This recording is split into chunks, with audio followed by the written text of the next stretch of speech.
Dear students, once again I am in front of you with further topic of the chapter 1 French Revolution of standard 9. Let's recall what we just studied in last video. Right? In 1 minute, just remind what we have just studied in last video. Students, I just explained you about the directory. मैं 2 minute में उसको remind करा दूं. Directory ruling Jacobins club के Robespierre को फांसी पर लटकाने के बाद जैकोबिन्स रूलिंग का क्लब का पावर काफ़ी सीज हो गया, काफ़ी वीक हो गया. अब वीक हो गया तो क्या सिस्टम पूरी तरह से चेंज हो गई, रूलिंग चेंज हो गया? नहीं, रूलिंग तो जो कन्वेंशन का था वो कन्वेंशन का ही चल ही रहा था, राइट. लेकिन उसके सिस्टम में एक थोड़ी सी चेंजिंग किया गया जिससे कि कोई वन रोलर्स अपने आप को डिक्टेटर और अपने मन से कोई काम ना करे. और रॉबर्सपियर जिस तरह की रूलिंग राइन ऑफ टेरर लाया था उस तरह की रूलिंग फिर से रिवाइज ना हो, इसलिए डायरेक्टरी सिस्टम लाया गया, जिस डायरेक्टरी में 5 मेंबर्स होते थे और वो 5 मेंबर्स को लेजिस्लेटिव काउंसिल्स उसको इलेक्ट करते थे. लेजिस्लेटिव काउंसिल्स के सारे वर्क को मॉनिटर करने का काम डायरेक्टरी का होता था, या यूँ कहें कि लेजिस्लेटिव काउंसिल्स कोई भी डिसीजन का फॉर्मेशन, मेकिंग और टेकिंग दोनों देखा जाए तो वो डायरेक्टरी के सजेशन से ही कर सकते थे. मतलब कोई एक व्यक्ति अपने मन से रूलिंग नहीं कर सकता था और डिक्टेटरशिप का सिचुएशन फिर से ना क्रिएट हो जाए, इसलिए ये डायरेक्टरी का सिस्टम लाया गया. और लेकिन बाद में जब देखा गया कि डायरेक्टरी सिस्टम आने के बाद डायरेक्टरी के जो डायरेक्टर्स जो होते थे, जो मेंबर्स होते थे 5 मेंबर्स, उनके बीच में और किसके लेजिस्लेटिव काउंसिल के बीच में कॉन्फ्लिक्ट काफ़ी इंक्रीज हो गया. क्योंकि कोई भी डिसीजंस को अपोज जब करता था डायरेक्टर्स या डायरेक्टरी, तो उस कंडीशंस में क्या होता था, चूंकि डायरेक्टर्स का इलेक्शन लेजिस्लेटिव काउंसिल के द्वारा होता था तो उनको डिसमिस कर देता था या उनको चेंज कर देता था, जिसके कारण से डायरेक्टर्स और लेजिस्लेटिव काउंसिल के बीच में डिस्प्यूट काफ़ी बढ़ता गया, राइट. जिसके कारण से पॉलिटिकल इनस्टेबिलिटी की कंडीशंस आ गई और लेटरली राइजिंग ऑफ हिटलर 1804 में हिटलर का आगमन हो गया. तो स्टूडेंट्स, फिर हिटलर कैसे क्या किया, हिटलर 1804 में आने के बाद क्या किया, उसको फिर कोई अगले वीडियो में हम लोग देखेंगे. इससे पहले आज का जो टॉपिक है वो इम्पोर्टेंट टॉपिक है कि ये सारे पूरे रिवॉल्यूशन में वुमेन का क्या रोल था, राइट. क्या वुमेन को कुछ राइट्स मिला या नहीं मिला, क्या कोई वुमेन इस राइट्स के लिए स्ट्रगल की या नहीं की, ये सारे कुछ को हमें देखना है इस टॉपिक में. Dear students, let's continue with the topic that did women have a revolution, right? No doubt from the very beginning there was very crucial role of women. They struggle a lot, right? They struggle a lot for the getting changing of the ruling system, right? But if you will see the condition, see the work done or work out of the revolutionary government, then you will see that women are just categorized into the passive citizens, means they will not got the voting rights. महिलाओं को voting rights वहाँ तक नहीं मिला. शुरुआत के earlier France के earlier society में वुमेन का क्या पोजीशन था, पहले थोड़ा सा उसको ये देखें. तो महिलाएं वुमेन जो थी वो केवल काम, मतलब ये मानी जाती थी कि यूजेबल कमोडिटीज मानी जाती थी, ब्यूटी मानी जाती थी, ठीक है, ब्यूटी डॉल मानी जाती थी, जो कि केवल पूरी फैमिली का, परिवार का शोभा हो, ठीक है. मतलब उसे पॉलिटिकल पार्टिसिपेंट की वस्तु के रूप में नहीं माना जाता था. शुरुआत में वुमेन जो थी, अगर खास करके देखा जाए तो रिच क्लास के जो वुमेन होते थे, क्लर्गी और नॉवेल्स के, वो तो कुछ थोड़ा सा मतलब उनको अपने घर पे पढ़ने का आज़ादी भी था भी. लेकिन जो थर्ड स्टेट और वीकर सेक्शन की महिलाएं थी, या तो वो अपने घर का काम करती थी और इसके साथ छोटे मोटे भी काम कर, मतलब परिवार की इनकम को बढ़ाने के लिए वो दूसरे के घरों में, क्लर्गी या नॉवेल्स के घरों में क्या करती थी, झाड़ू चौका का काम करती थी. इसके साथ साथ फूल आदि बेचने का काम ये भी महिलाएं करती थी, जिससे कि अपने परिवार की रिक्वायरमेंट को वो बढ़ा सके. मतलब एक लिमिटेड वर्क तक ही महिलाओं का रोल था, ठीक है. कोई पॉलिटिकल राइट्स की अगर बात करें तो इनिशियल सोसाइटी में, कि फ्रांस के इनिशियल सोसाइटी में वुमेन्स का कोई बेहतर पोजीशन नहीं कह सकते हैं, right. They were bonded with the work of their domestic requirements, right? Say they only perform their domestic works under the boundaries of their home, right? And now apart from this, few of the women from the weaker section just performing small business or small works, just doing the work of cleansing in other rich class or the clergies or nobles homes of the work of domestic chores, right? Let's continue. It was the earlier condition. Women as an active participant, but whenever we talk about the revolution की बात करें तो revolution में महिलाओं का अहम योगदान था. जब आप देखोगे, अभी आपने देखा होगा कि जब पुरुष जो थे, जब मतलब फ्रांस पे उसके नाइबर्स पर फ्रांस के द्वारा जब अटैक हुआ और बहुत सारे वॉलंटियर्स जाकर के वार में पार्टिसिपेंट किए, तो उस कंडीशन में अपने फैमिली की देखरेख करने के लिए महिलाएं आगे आई और अपने परिवार की रिक्वायरमेंट्स को उन्हें फुलफिल किया. उन्होंने घर की इनकम के लिए, अपने परिवार को चलाने के लिए, इनकम के लिए पूरी तरह से अपने कंधे पर ये जिम्मेवारी ले लिया, क्योंकि पुरुष जो थे वो देश सेवा के लिए, फ्रांस को बचाने के लिए, नाइबर कंट्री के अटैक से, ऑस्ट्रिया आदि की अटैक से बचाने के लिए वो पुरुष उधर इंगेज थे. मीन्स आप कह सकते हो कि वो एक एक्टिव पार्टी रोल में महिलाएं थी. आगे देखते हैं हम लोग. Means initially women work for living, मतलब जीने के लिए जो काफ़ी गरीब थे, अपनी आवश्यकताओं को पूर्ति करने के लिए वो काम करती थी. इसके अलावा they had no access to education, उन्हें पढ़ने लिखने का कोई अधिकार नहीं था. ठीक है, उनके लिए स्कूल कॉलेज ऐसी कोई सिस्टम नहीं थी, मतलब वो एजुकेशन गेन नहीं कर सकती थी. Their responsibility was only looking after the family, अपने परिवार का देख रेख करना ये उनका जिम्मेवारी था. This was the role in earlier French society of women, right? Now let's continue. But when the revolutionary activity just gone, revolutionary activity was just performing in France, then what happened? During that time, the French women played very crucial role, and in different regions of France, they just formed their own political group. ठीक है, France के अलग अलग भागों में ये महिलाएं ने अपना बहुत सारे पॉलिटिकल एक्टिविटीज़ करने के लिए, मतलब अपना बहुत सारा पॉलिटिकल ग्रुप का फॉर्मेशन किया, जिसमें मतलब वोटिंग राइट्स के लिए गवर्नमेंट से महिलाओं का क्या इक्वालिटी की राइट्स होनी चाहिए, लिबर्टी की राइट्स क्या होनी चाहिए, पुरुष के पैरेलली, उन सारे डिमांड के लिए बहुत सारी पॉलिटिकल एक्टिविटीज इनके द्वारा किया गया. Rights means womens just form different political clubs to gain equal rights parallel to man. But as you know, what happened in revolutionary government, right?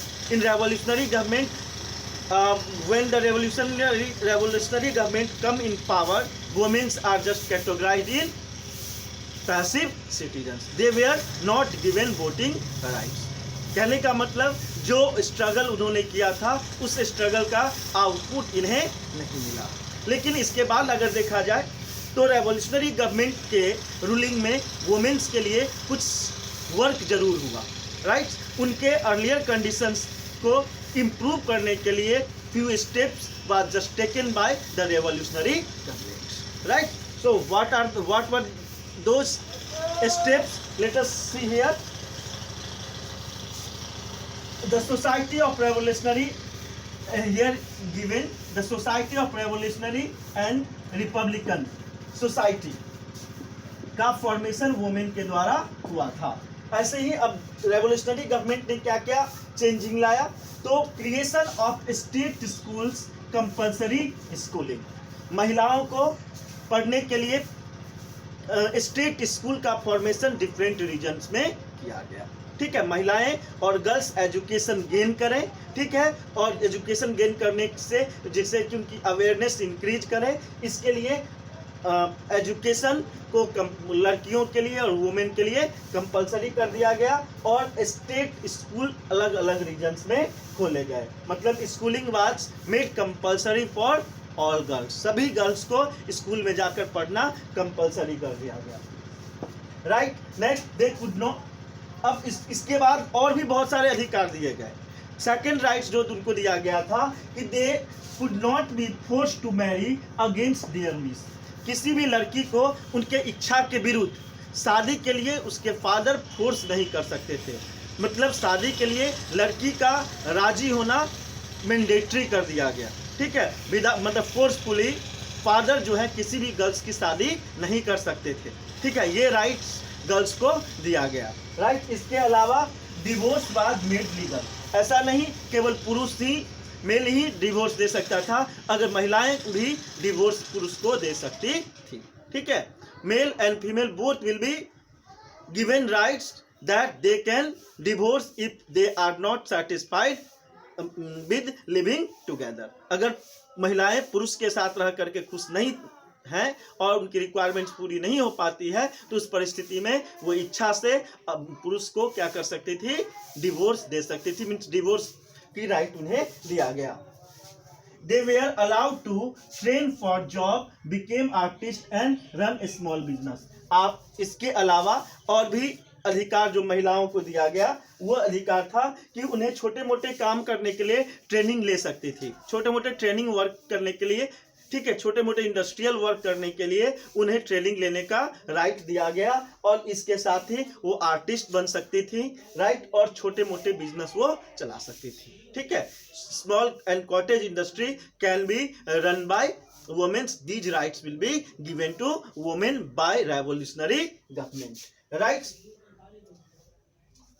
Now you will see that during the ruling of the revolutionary government there was a lot of steps just taken for the improving the conditions of women, and you can say due to rising up such steps there was improvement in conditions, social conditions of people, right. But apart from you will see the political rights, then there was not any political rights of equality with parallel to men will not be given to women, means महिलाओं को राजनीतिक अधिकार नहीं दिया गया, ठीक है, क्योंकि वोटिंग राइट्स उन्हें अभी तक नहीं दिया गया था और पैसिव सिटीजन्स के कैटेगरी में रखा गया। अब देखते हैं, उससे आगे बढ़ते हैं कि राइन ऑफ टेरर मतलब जैकोबिन्स क्लब के गवर्नमेंट के टाइम में महिलाओं के कंडीशंस में क्या इंप्रूवमेंट आई, महिलाओं के लिए क्या वर्क किया गया।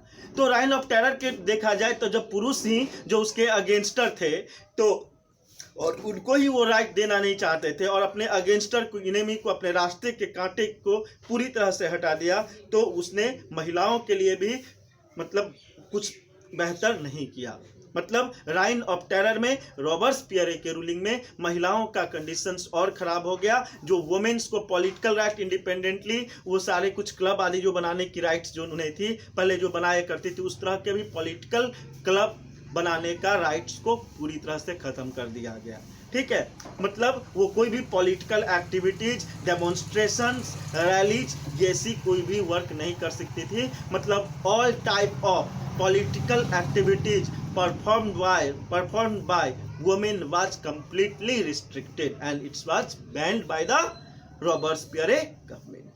राइन ऑफ टेरर के टाइम में, राइट, रॉबर्सपियर महिलाओं के द्वारा कोई भी पॉलिटिकल एक्टिविटी को पूरी तरह से गलत कर दिया, पूरी तरह से उसे बैन कर दिया। Means during the Ryan of terror the condition of women became so worst, right. Apart from this few other rights was also restricted by Robespierre, right? So dear students, you will see that during the situation during the reign of terror was not good and ban on political club formation। महिलाओं को political club बनाने की जो आज़ादी थी उसको पूरी तरह से खत्म कर दिया गया। अब इसी ड्यूरेशन में हम लोग बात करते हैं, इसी जब राइन ऑफ टेरर था तो वुमेन्स के खिलाफ जब ये सारे एक्टिविटीज हो रहे थे तो कुछ महिलाएं ने इसका अपोज भी किया था। और ऐसे ही महिलाएं में एक इम्पॉर्टेंट स्ट्रगलर जो थी जिनका नाम क्या था, Olympe de Gouges, right. Olympe de Gouges who demanded from the government demanded and struggled for declaration of rights of women and citizens, जिसने महिलाओं और नागरिक के अधिकार की मांग सरकार से की थी, मतलब रॉबर्सपियर से की थी, जिसे कि गवर्नमेंट ने, रॉबर्सपियर की सरकार ने उसे एक्सेप्ट नहीं किया और बाद में जाकर के ओलंपी डी गॉग्स को वही वो सजा दे दिया गया, बुलेटिन पे लटका दिया गया, क्योंकि उस सरकार के अगेंस्ट में जो भी बोलते थे, उन्हें जो भी लगता था उसका इनेमी है, उसको वो क्या करते थे, बुलेटिन पर लटका देते थे। तो बुलेटिन पर शिकार हुई कौन, ओलंपी डिगॉक्स हुई। तो दिस वाज द सिचुएशन। अब उसके बाद देखते हैं कि फिर नेपोलियन आता है, और नेपोलियन के टाइम में भी वुमेन्स का कंडीशंस में इम्प्रूवमेंट नहीं हुआ, but demand for the liberty and equality was continued by women. But during the ruling of Napoleon Bonaparte, this right was not given to women. Now there is a question just arising, but when these rights be given to women, then you will see the finally French women got voting rights in 1946.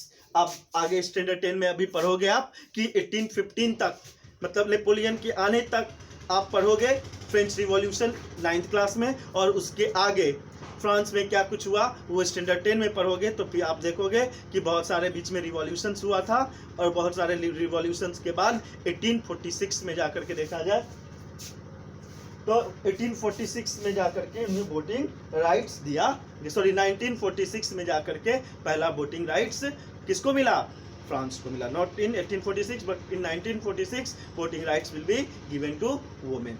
Now there is a question, which one was the country who got universal adult franchise first in the world, right? This question for your homework. I hope you have clearly understand the condition of women during the French society. So dear students, write down notes clearly, listen each and every lecture properly, and for getting books the link is just given, right? Link is just given in header message description box. So the students who don't have their book, for link just see the lecture of header as a message. Thank you, have a nice day.